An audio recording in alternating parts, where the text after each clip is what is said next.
Olá, amigos. Nós estamos trabalhando os textos do irmão José.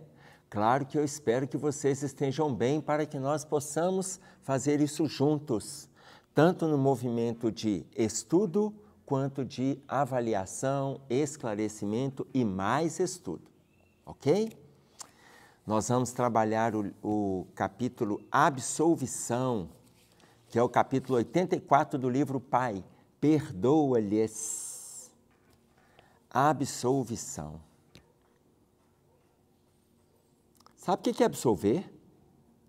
Absolver é te libertar de algum engano que você cometeu ou que você pensa que cometeu. Absolver é te libertar, te livrar, te isentar, te inocentar, é absolver. Você está absolvido, o texto se chama absolvição.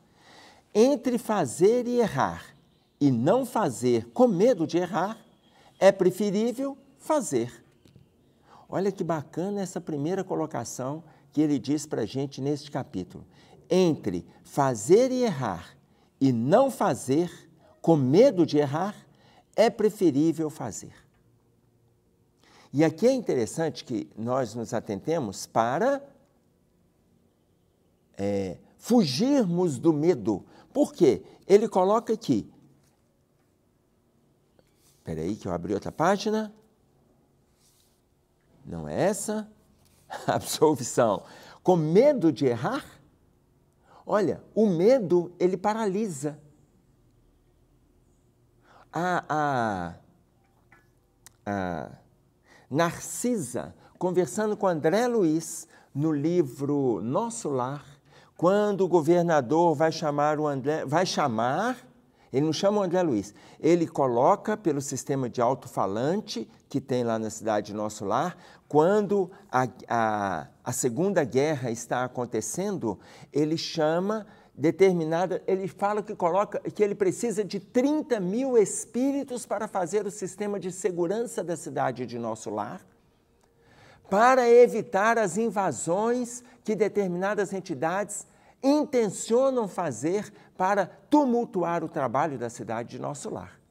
O André Luiz, na hora que ele fala com a Narcisa, que ele vai se prontificar para fazer a segurança, porque ele precisa de pessoas que sejam incansáveis, que estejam liberadas da preocupação com o sono, liberadas do medo, que sejam destemidos. Na hora que o governador fala do que ele precisa, o André Luiz se coloca à disposição. Ele fala para Narcisa que ele vai se prontificar. Narcisa fala com ele assim, você não. Aí ele coloca para ela, mas por que não? Porque você ainda tem medo. Se você tem medo, você pode ter conhecimento, mas o medo paralisa. O medo deixa a pessoa estagnada. O medo deixa a pessoa inerte. É importante que a gente vença o medo. Olha a colocação do irmão José. Entre fazer e errar e não fazer com medo de errar, é preferível fazer. Ou seja, é preferível assumir a coragem. Nós não estamos colocando a coragem irresponsável, não. Não é isso, não. É importante que a pessoa se prontifique a fazer. Vocês vão ver no desenvolver do texto, no desenrolar das falas do irmão José, aonde que ele vai chegar. Nem toda tentativa redunda em êxito completo. Não é tudo que a gente se prontifica a fazer que é vitória. Não é tudo que a gente se prontifica a fazer que vai dar certo. A gente precisa correr riscos, é isso mesmo.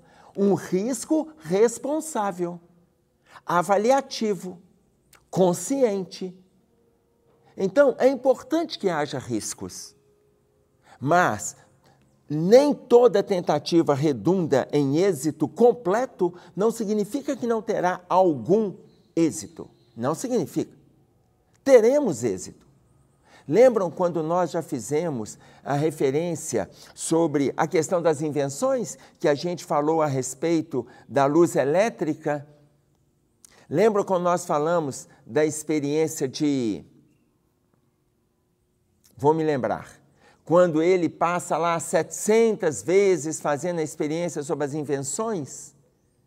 Lembram disso? Ou seja, qual que é o nome dele, Cássio? Não é Thomas Jefferson, não, é outro. Me fala outro, meu filho. Que aqui estamos em meia gravação. Então, lembra que ele faz a experiência 1, 2, 3... Quando chega nas 700, ali um dos trabalhadores dele fala assim, o senhor não acha que está no momento Thomas Alva Edison? Thomas Edison. É porque você me falou Thomas Jefferson? E é só o Thomas Edison, vamos trocar só o sobrenome aqui. Quando chega para o Thomas Edison e fala com ele, que ele fala assim, não, mas eu já tenho 700 vezes, 700 caminhos que eu não devo prosseguir. O trabalhador propõe a ele desistir. Ele fala, mas agora que eu estou perto, eu já tentei 700 vezes. Eu já estou perto significa o quê? Eu já tenho 700 caminhos para eu não prosseguir. E ele continua persistente, até trazer para nós essa maravilha que é a luz incandescente. Imaginem vocês se ele tivesse desistido. Por quê?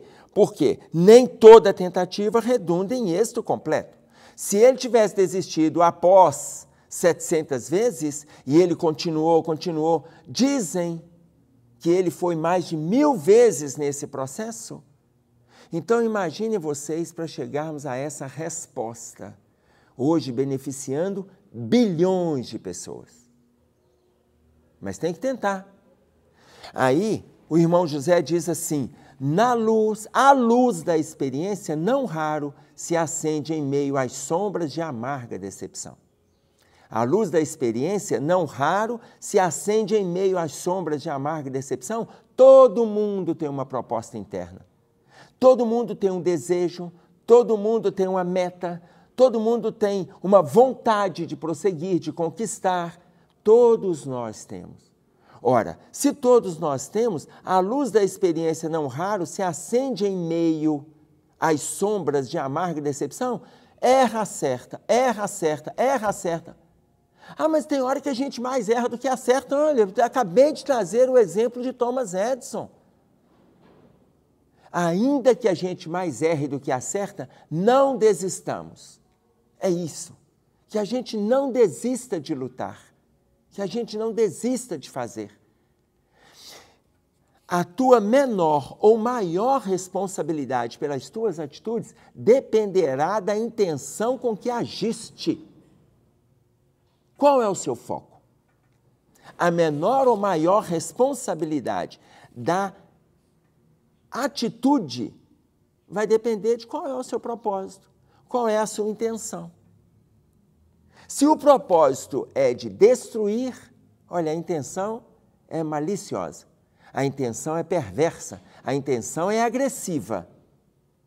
Então, avalie.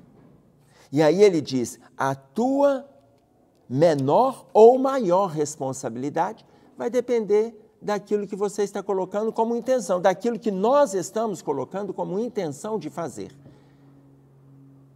Lembram a colocação de Paulo quando escreve aos Coríntios na sua primeira carta, no capítulo 6, no versículo 12, ele diz para nós o quê? Tudo me é lícito, mas nem tudo me convém. Nós podemos fazer de tudo, mas nem tudo convém que a gente faça.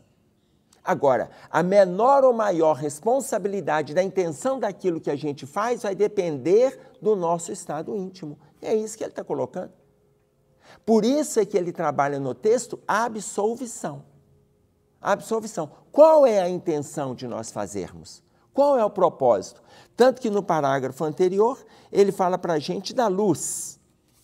Se ele está falando, a luz da experiência não raro se acende em meio às sombras de amarga decepção, a gente erra, acerta, até acertar.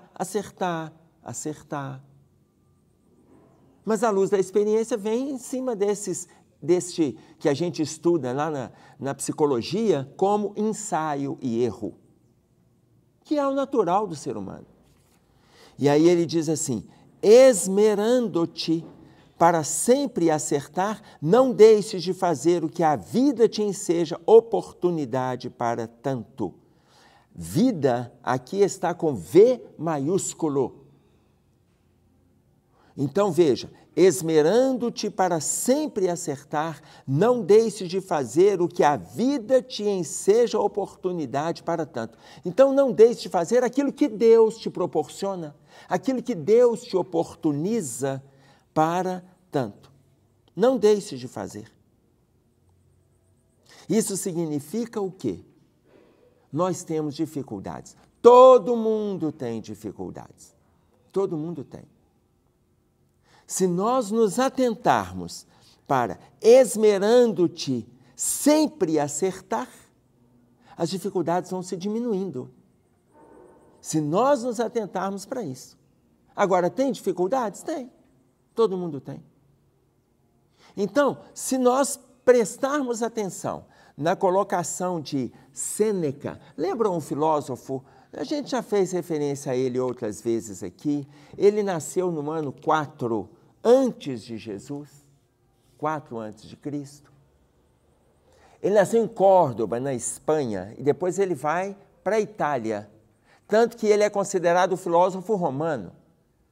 Ele foi um dos célebres advogados que surgiu naquela época, e ele desencarna no ano 65 depois de Cristo. E ele coloca para nós uma frase muito interessante quando ele diz assim: contra a injustiça, 3 atitudes. Contra a injustiça, 3 atitudes: silêncio, paciência e o tempo. Olha a colocação de Sêneca. Contra as injustiças, 3 atitudes: silêncio, paciência e o tempo. Porque existem respostas que só chegarão com o tempo, gente. Não adianta nós ficarmos naquele movimento que a gente quer de imediato. Por quê? Porque estamos num movimento de crescimento, todos nós. Aquilo que hoje a gente considera prejudicial, que a gente considera agressivo, o tempo vai mostrar para nós. Vamos voltar um pouco, só para vocês entenderem como que funciona o movimento educativo e autoeducativo. Vocês vão lembrar lá na década de 80, quando as corridas de Fórmula 1, haviam as propagandas nos carros dos cigarros. Lembram as propagandas dos cigarros que tinham na época? Haviam várias marcas de cigarro e os carros, eles eram patrocinados pela fabricante. E aí, na década de 80, era uma proliferação. Na década de 90, começaram as propagandas contra, pelo nível de adoecimento, de mal-estar, pelas dores que estavam provocando, pelo caos no sistema de saúde no mundo, não é no Brasil. No Brasil, muito. No mundo, pelo caos, pela proliferação. O que fizeram? Proibiram. Na década de 90 foi proibido. Foi proibido e aí depois começaram a aparecer as placas: proibido fumar em locais fechados, proibido fumar no ônibus, proibido fumar em auditórios, proibido fumar em recintos fechados, proibido fumar em salas de aula. Professores, nós somos da época que os professores fumavam dentro de sala. Proibido fumar no restaurante, proibido fumar no cinema, estava proibido. Proibiram as propagandas. Depois, proibiram fumar em ambientes fechados. Quando chegou lá para 2000 e alguma coisa, pede-se não fumar. A proibição, ela estava entendida, ela estava internalizada. Mas aqueles que ainda não internalizaram, já não precisavam mais fazer movimentos proibitivos. Depois começaram a aparecer, pede-se não fumar. Hoje você entra em diversos recintos e lá não tem nenhuma placa de não fume. Não tem. Por quê? Isso está internalizado nas criaturas. Tanto que a pessoa que fuma num ambiente fechado, ela está descontextualizada. Alguém chega para ela e fala assim: ô fulano, aqui não pode fumar não, vai lá fora. E a pessoa entende. Lá atrás foram proibidos propagandas. Eu estou fazendo referência a 40 anos atrás. Ora, se nós estamos fazendo referência a 40 anos atrás, estamos repetindo a colocação de Sêneca contra as injustiças, três atitudes: silêncio, paciência e o tempo. Se é uma injustiça, façamos movimentos de mudança, mas aguardemos, sem os movimentos arrogantes de agressividade, de imperatividade, de querer mudar o outro pela maneira que a gente entende. Continuando. Sobretudo, faze buscando em primeiro lugar o bem-estar do próximo. Tudo que você fizer, faze buscando em primeiro lugar o bem-estar do próximo. Por quê? Com semelhante aval, se você faz na intenção de favorecer o outro, com semelhante aval, mesmo se te equivocares e vieres a sofrer a condenação dos homens, a consciência te absolverá. Viram por que o título se chama Absolvição? Olha que bacana. Sobretudo, faze buscando em primeiro lugar o bem-estar do próximo. Porque, com semelhante aval, mesmo se te equivocares e vieres a sofrer condenação dos homens, a consciência te absolverá. E aqui eu quero reproduzir, quando ele fala, a consciência te absolverá. Por que a consciência te absolve? Porque neste mesmo parágrafo ele colocou, faze buscando o bem-estar do próximo. É para você fazer. Isso é consciência. Lembram quando a gente estabelece a diferença de conhecimento e consciência? Conhecimento é a construção teórica, consciência é a prática da teoria que a gente está construindo. Então, quando ele coloca a tua consciência te absolverá, porque você fez, você realizou, você não intencionou. A consciência te absolve porque a ideia inicial era sair da teoria e realizar em favor do outro. E você tentou uma, tentou duas, tentou três. Se alguma coisa der errado, a consciência te absolve. Te absolve porque você fez com o projeto de auxiliar. Está claro isso? Atentemo-nos. Por quê? Porque não é bom que a gente faça escândalos desde o início. O Guimarães Rosa, ele coloca para nós isso. Se você não concorda com alguma coisa, faz diferente. Mas escute, Guimarães Rosa coloca da seguinte forma, não faça escândalo desde o início. Não faça o escândalo desde o princípio. Você está escutando, não faça escândalo. Aí ele diz assim, com o tempo o escuro se fará claro. Com o tempo, o escuro se fará claro. E é interessante que nós estamos fazendo referência a Guimarães Rosa. Por quê? Porque ele era poeta, escritor, jornalista, médico. Ele viveu várias situações do início do século XX, trazendo inúmeras construções para nós. Então, façamos diferente. Façamos sempre com o projeto de estar favorecendo, de estar ajudando.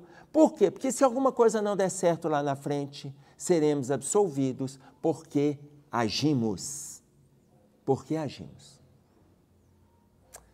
É isso aí que tínhamos para trazer. Um abraço a todos. Até breve, se Deus quiser.